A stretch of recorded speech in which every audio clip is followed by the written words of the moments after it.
Bonjour mes chers téléspectateurs. Le problème que je vais vous exposer aujourd'hui, c'est un thème assez courant. Nous sommes en phase de la rentrée scolaire. Et qu'est-ce qui se passe généralement pendant l'année scolaire? C'est que les enfants disent à leurs parents, maman, surtout les papas et les mamans illettrés, ils disent à papa, malgré que je travaille en classe, mon maître ne me donne pas la note qui me correspond. Malgré que je travaille en classe, la maîtresse ne me donne pas de note. Donc, c'est pourquoi je suis toujours parmi les derniers. C'est pourquoi je n'ai pas la moyenne et c'est pourquoi je n'ai pas passé à mon examen. Mes chers papas, chères mamans, que vous soyez illettrés, je le comprends. Que vous ne soyez pas allés à l'école, ça aussi, ça se comprend. Mais il ne faut jamais rester à la maison et croire à tout ce que votre enfant vous dit. Déplacez-vous le plus souvent pour aller dans son lieu d'éducation, pour vous renseigner réellement de son état, de comment est-ce qu'il étudie en classe, de comment est-ce qu'il se comporte avec ses pères de l'école, les autres enfants, de comment est-ce qu'ils se comportent avec les profs. Est-ce qu'ils participent au cours? Est-ce qu'ils apprennent leurs leçons?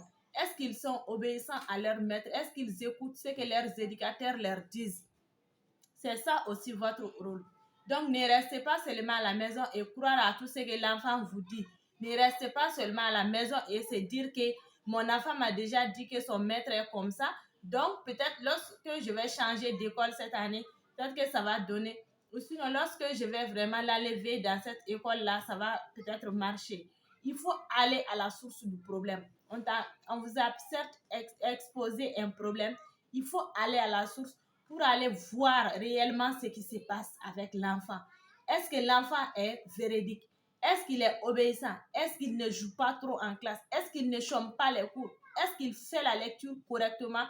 Est-ce que c'est que les exercices que les profs lui donnent, est-ce qu'il les fait? C'est ça la question qu'on doit se poser en tant que parent. Peu importe notre statut d'éducation, on peut aller suivre son enfant à l'école, on peut aller se renseigner de comment est-ce que l'enfant se comporte à l'école en notre absence. Et c'est ça qui va aider nos enfants à nous ramener la bonne note à la maison, à nous ramener de la moyenne, à être des enfants assidus en classe. Et lorsque vous partez pour vérifier et que vous trouvez qu'il y a un problème au sein de l'école, faites tout pour résoudre ce problème-là. S'il y a un problème entre l'enfant et son éducateur, il faut aller voir la direction, le directeur, pour en parler, pour parler du problème.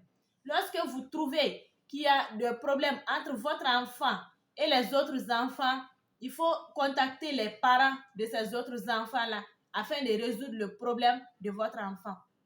Il ne faut jamais rester à la maison, les bras croisés pour dire que ma fille m'a dit que elle a travaillé mais elle n'a pas eu la chance d'avoir son examen. Ou bien c'est le prof même qui me harcèle, ou bien c'est le prof qui refuse de me donner la moyenne. Je ne dis pas que les profs ne harcèlent pas, je ne dis pas que les profs n'emmerdent pas vos enfants, mais ça c'est une majorité, une minorité parmi vraiment tant d'autres de cas. Voilà, donc faites tout pour aller voir les problèmes qui se posent dans l'école de vos enfants. Quelles sont les difficultés qu'ils rencontrent lorsqu'ils partent à l'école?